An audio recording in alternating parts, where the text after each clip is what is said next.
150 வாக்குகள் வித்தியாசத்துல பூசங்க வியாபார தலைவியா இங்க சிந்தாமணி தான் ஜெயிச்சிருக்காங்க அப்படிங்கிற விஷயத்த அறிக்கை வெளியிட்ட கொஞ்ச நேரத்துல இங்க சிந்தாமணிக்கு பூ போட்டு மாலை போட்டு எல்லாருமே சந்தோஷமா வாழ்த்திக்கிட்டு இருக்க சிந்தாமணியோ இங்க மீனா கிட்ட வந்து, என்ன கண்ணு, நான் தான் சொன்னல என்கிட்ட வச்சுக்காத, என்னை எதிர்த்து இங்க சங்கத்துல நிக்காதன்னு. நீ எங்க கேட்ட? கடைசியில இப்போ நீ மண்ணை கவனதுதான் மிச்சம், வரட்டா அப்படின்னு சொல்லிட்டு இங்க சிந்தாமணி ரொம்ப சந்தோஷத்தோடவே வீட்டுக்கு போறாங்க. இன்னொரு பக்கம் இங்க மீனாவோ, இதுக்கு தாங்க சொன்னேன், நான் இந்த தேர்தல் எல்லாம் நிக்கலன்னு. பாருங்க, அவ சொன்ன மாதிரி அந்த பணம் தாங்க ஜெயிச்சிருக்கு அப்படின்னு சொல்லிட்டு மீனா ரொம்ப வருத்தத்தோடவே வீட்டுக்கு போறாங்க. இன்னொரு பக்கம் சிந்தாமணி வீட்டுக்கு வந்த கொஞ்ச நேரத்துல அங்க ரோகிணி வந்து, ஆண்டி, என்ன ஆண்டி, நீங்க தான் ஜெயிச்சிருக்கீங்களா? எனக்கு கேட்டதும் ரொம்ப சந்தோஷமாயிடுச்சு. என்ன கண்ணு இப்படி சொல்ற? பின்ன எவ்வளவு பணத்தை வாரி இறைச்ச? ஆமா, நான் சொன்ன மாதிரி நீ அந்த பணத்தெல்லாம் சொன்ன இடத்துக்கு கொடுத்தல? ஆமாண்டி, நீங்க சொன்ன மாதிரியே எந்தெந்த வீட்டுக்கு பணத்தை கொடுக்கணும்னு சொன்னீங்களோ எல்லா வீட்டுக்கும் நான் கொடுத்துட்டேன் ஆண்டி. சூப்பர் ஆண்டி, நீங்க இந்த பணத்தை வச்சே எப்படியோ அந்த சங்க தலைவர் போஸ்டிங்ல வந்துட்டீங்க. எனக்கு ரொம்ப சந்தோஷமா இருக்கு. சரி ஆண்டி, நான் கிளம்புறேன் அப்படின்னு சொல்லிட்டு இங்க ரோகிணி கிளம்ப, இன்னொரு பக்கம் இங்க ரேகா விஷயத்தை கேள்விப்பட்டு நேரா இங்க ஆபீஸுக்கு வராங்க. வந்த ரேகா ரொம்ப கோவத்தோட கையில இருந்த பேக் பேப்பர்னு எல்லாத்தையும் விசிறி அடிக்க, அதை பார்த்துக்கிட்டு இருந்த ரேகாவோட அப்பாவோ, என்ன ரேகா, எதுக்காக இவ்வளோ டென்ஷனா ஆஃபீஸ்க்குள்ள வந்துகிட்டு இருக்க? போச்சு, எல்லாமே நாசமா போச்சு. ஏன்பா அம்மா இப்படி இருக்காங்க? என்னாச்சுமா? எதுக்காக இப்போ அவளை பத்தி என்கிட்ட வந்து பேசிக்கிட்டு இருக்க? அப்பா, பூசங்க வியாபார தலைவிக்கு தேர்தல் வச்சிருந்தாங்கப்பா. அதுல நான் ஏற்கனவே அம்மா கிட்ட சொன்னேன், நீங்க இந்த தேர்தல்ல நிக்க வேண்டாம்ப்பா. மீனான்னு ஒருத்தவங்க எனக்கு தெரிஞ்சவங்கப்பா. நம்ம ஆபீஸ்ல சத்யா இருக்கான்ல, அவனோட அக்கா தான்ப்பா மீனா. எனக்கும் அவங்களுக்கும் ரொம்ப பழக்கமாயிடுச்சு. அவங்க பாவம்ப்பா, ரொம்ப கஷ்டப்படுற குடும்பம். எப்படியாவது அவங்க வரட்டும், இந்த ஒரு தடவை அவங்களுக்காக விட்டு கொடுங்க அப்படின்னு அம்மா கிட்ட நான் எவ்வளவோ எடுத்து சொன்னேன். ஆனா என்னை பத்தி கொஞ்சம் கூட நினைச்சு பார்க்காம அந்த மீனாவையே ஆளை வச்சு கத்தியால குத்தி கடைசியில அவங்கள வீட்டுல உட்கார வச்சு இப்போ பணத்தையும் எல்லார்கிட்டும் கொடுத்து பண பலத்தை காட்டி கடைசியில அம்மா அவங்க ஓட்ட வாங்கி ஜெயிச்சிட்டாங்கப்பா. இதெல்லாம் பார்க்கும்போது எனக்கு ரொம்ப கோபமா வருதுப்பா. என்னால என்ன பண்றதுன்னே தெரியலப்பா அப்படின்னு சொல்லிட்டு இங்க ரேகா தன்னோட அப்பா கிட்ட வந்து புலம்பிக்கிட்டு இருக்க. என்னம்மா சொல்ற? இதுக்காக தாமா அவகிட்ட நான் விவாகரத்து வாங்கிட்டு என்னோட வேலையை நான் பார்த்துக்கிட்டு இருக்கேன். ஆரம்பத்துல இருந்தே ரவுடிங்க கிட்ட பழக்கம், இப்படியே தாமா அவ வாழ்க்கையை நடத்திக்கிட்டு இருக்கா. நாம ஏதாவது கேட்டாலும் உன் வேலையை பாருன்னு என்னையே எதிர்த்து பேசுவா. அதனாலதான் நான் ஒதுங்கிட்டேன். நீ சொல்றத பார்த்தா சத்யாவே கஷ்டப்படுற குடும்பம். அப்போ கண்டிப்பா அந்த மீனான்னு சொல்ற பொண்ணுமே ரொம்ப கஷ்டப்படுற பொண்ணாதான் இருக்கும் போல. எப்படின்னா அந்த பொய்யான வாக்கு சேகரிச்ச உன் அம்மாவோட முகத்தெரிய எல்லார் முன்னாடியும் கிழிச்செறிஞ்சு அந்த மீனாவுக்கு இந்த பதவி கிடைக்க வைக்கணும். நீ சொல்லுமா, அப்பா உனக்காக என்ன பண்ணட்டும் அப்படின்னு சொல்லிட்டு இங்க ரேகா அப்பா கேட்க, அப்பா என்னப்பா சொல்றீங்க? நீங்க எனக்காக உதவி பண்றீங்களா? ரொம்ப தேங்க்ஸ்ப்பா. நீங்க சொன்ன மாதிரியே அம்மா அந்த பதவியில இருந்து விலகணும்ப்பா. மீனா தான்ப்பா ஜெயிக்கணும், பணம் என்னைக்கும் ஜெயிக்கவே கூடாதுப்பா அப்படின்னு சொல்லிட்டு இங்க ரேகா சொல்ல, உடனே அங்க ரேகாவோட அப்பாவுக்கு ஒரு ஐடியா வருது. இங்க பாரு ரேகா, எனக்கு இப்போ ஒரு நல்ல திட்டம் கிடைச்சிருக்கு. எப்படியும் ஓ அம்மா பணத்தை எல்லாருக்கும் பட்டுவாடா பண்றதுக்காக வீட்டுக்கு வர வச்சுதான் கொடுத்துருப்பா. அது மட்டும் இல்ல, வீட்டுல தான் அந்த ரவுடிக்குமே பணத்தை கொடுத்து அந்த மீனாவை கொலை பண்ண திட்டம் போட்டிருப்பா.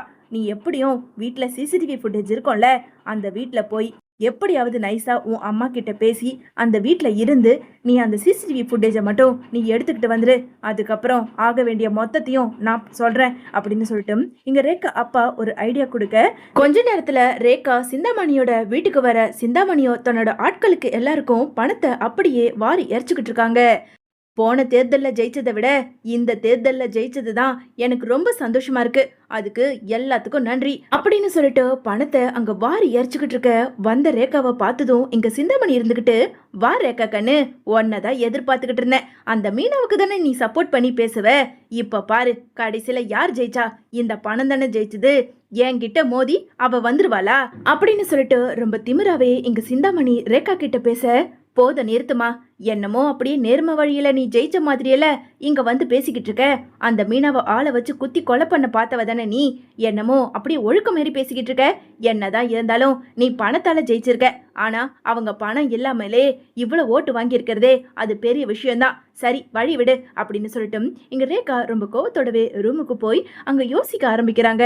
அப்பா சொன்ன மாதிரி இந்த வீட்டுக்குள்ள இருக்க சிசிடிவி ஃபுட்டேஜ் நம்ம செக் பண்ணி பார்த்தா கண்டிப்பா ஏதாவது ஒரு ஐடியா கிடைக்கும் அப்படின்னு சொல்லிட்டு ஒவ்வொரு சிசிடிவி ஃபுட்டேஜையும் இங்க ரூம் கதவை சாத்திக்கிட்டு அங்க தேடி பார்க்கறாங்க ரேகா. கொஞ்ச நேரத்துல அங்க மீனாவை குத்தி கொலை பண்ண பார்த்த ஒரு ரவுடி வந்து ஒரு 4-5 பேரா சிந்தாமணி கிட்ட பணம் வாங்குறதும், கொஞ்ச நேரத்துல இன்ஸ்பெக்டர் அங்க சிந்தாமணி கிட்ட வந்து பேசுறதும் எல்லாத்தையும் அங்க கவரேஜ் பண்ண உடனே இங்க ரேகா அந்த வீடியோவை அப்படியே தன்னோட செல்போன்ல ஏத்திக்கிட்டு அங்க ரேகா வெளியே வராங்க.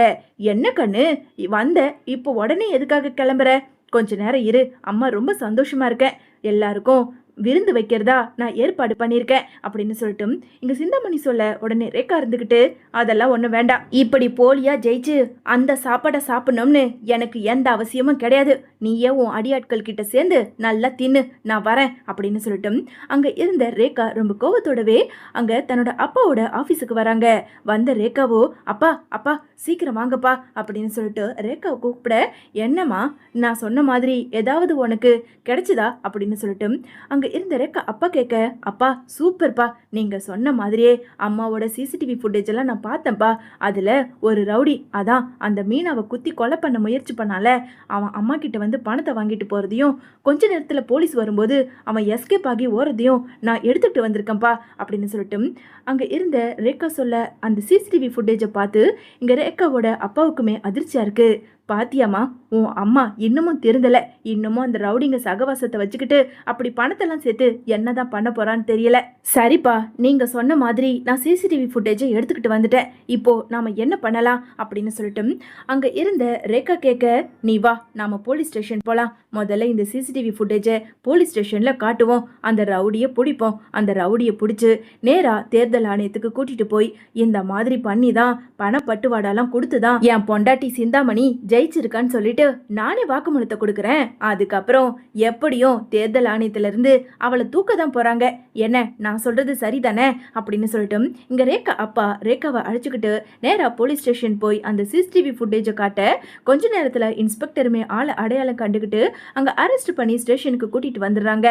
டேய் உண்மையை சொல்றா, அந்த சிந்தாமணி பணத்தை கொடுத்தாளா, அதுக்காக தான் இப்படி பண்ணியா அப்படின்னு சொல்லிட்டு இன்ஸ்பெக்டர் கேட்க, ஆமாம் சார் என்னை எதுவும் பண்ணிடாதீங்க சார், சிந்தாமணி பணத்தை கொடுத்ததுனால தான் அந்த மீனாவை நான் குத்தி கொலை பண்ண பார்த்தேன், கடைசியில் இவங்க கிட்ட இப்படி ஒரு ஆதாரம் சிக்கணும்னு நான் நினச்சி கூட பார்க்கல, என்னை விட்டுடுங்க சார், நான் தான் உண்மையை சொல்லிட்டேன்ல, ஏண்டா பண்றதெல்லாம் பண்ணிட்டு விட்டுடுன்னு வேற சொல்லிக்கிட்டு இருக்கியா அப்படின்னு சொல்லிட்டு அங்க இருந்த ரவுடி கிட்ட இன்ஸ்பெக்டர் கேட்க, ரவுடியோ இன்ஸ்பெக்டர் கிட்ட ஒண்ணு விடாம நடந்த எல்லா விஷயத்தையும் சொல்லிடுறாரு. கொஞ்ச நேரத்துல ரேகாவும் ரேகாவோட அப்பாவும் நேரா இங்க தேர்தல் நடக்கிற இடத்துக்கும் வராங்க.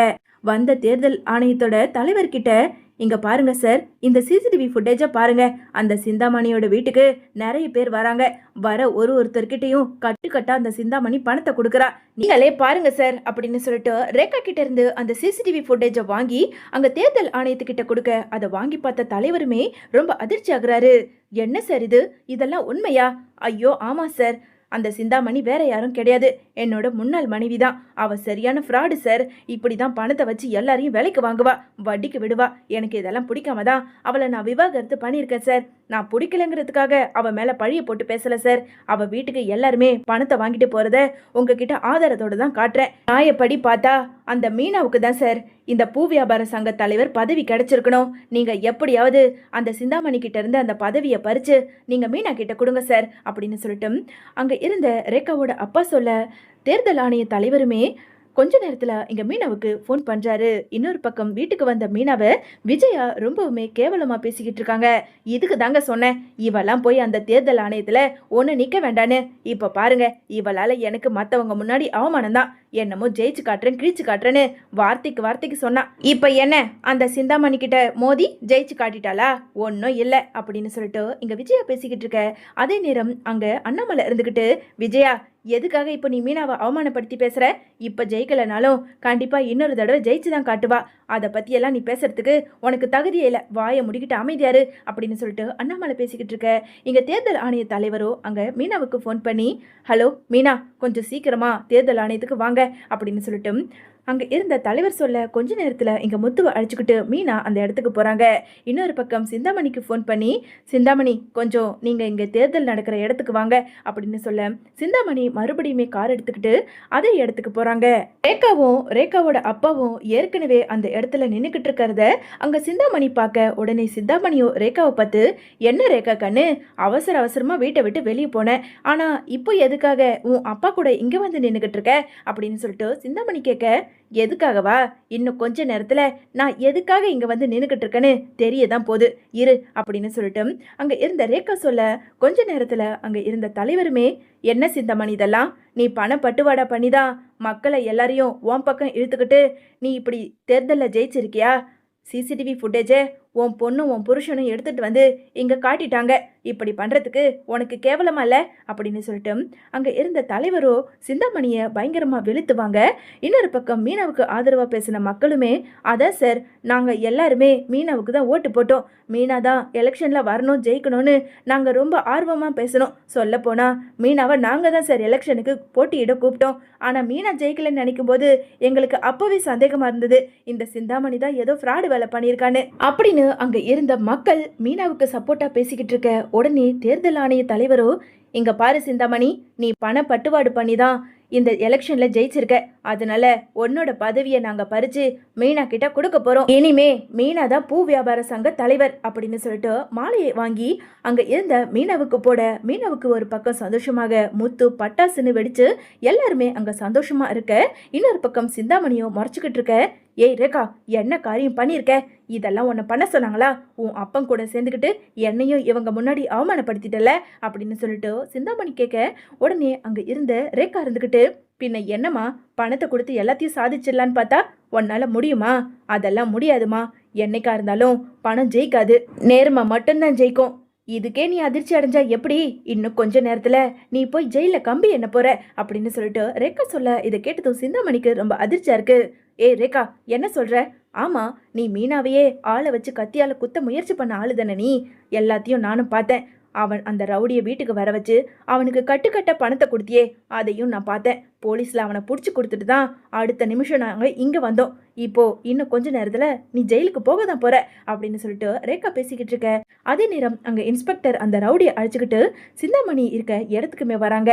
வந்த சிந்தாமணியை பார்த்ததும் இன்ஸ்பெக்டர் இருந்துக்கிட்டு, இங்க பாருமா, என்னம்மா காரியம் பண்ணியிருக்க, என்னதான் இருந்தாலும் நேர்மையில ஜெயிக்கணும், அதை விட்டுட்டு மீனாவை சாகடிச்சிட்டா நீ எலெக்ஷன்ல ஜெயிச்சிருவியா, எங்க கிட்ட மாட்டுன இந்த ரவுடி எல்லாத்தையும் சொல்லிட்டான், நீ பணம் கொடுத்துதான் மீனாவை குத்தி கொலை பண்ண பார்த்துருக்க, உன்னை நாங்க அரெஸ்ட் பண்றோம் அப்படின்னு சொல்லிட்டு இன்ஸ்பெக்டர் சொல்ல, இதை பார்த்துக்கிட்டு இருந்த ரேகாவோட அப்பாவோ வேக வேகமா வந்து சிந்தாமணியை ஓங்கி ஒரு அறை கொடுத்து, இன்னமும் நீ திருந்தலையா, திருந்து இருப்பேன்னு பார்த்தேன், நீ திருந்தவே மாட்ட போல இருக்கு, முதல்ல இவளை ஜெயில போடுங்க, இனி இவளை வெளியவே விடாதீங்க அப்படின்னு சொல்லிட்டு ரேகாவோட அப்பாவுமே அங்க சிந்தாமணியை ஓங்கி அறை கொடுத்து வெளுத்து வாங்குறாரு.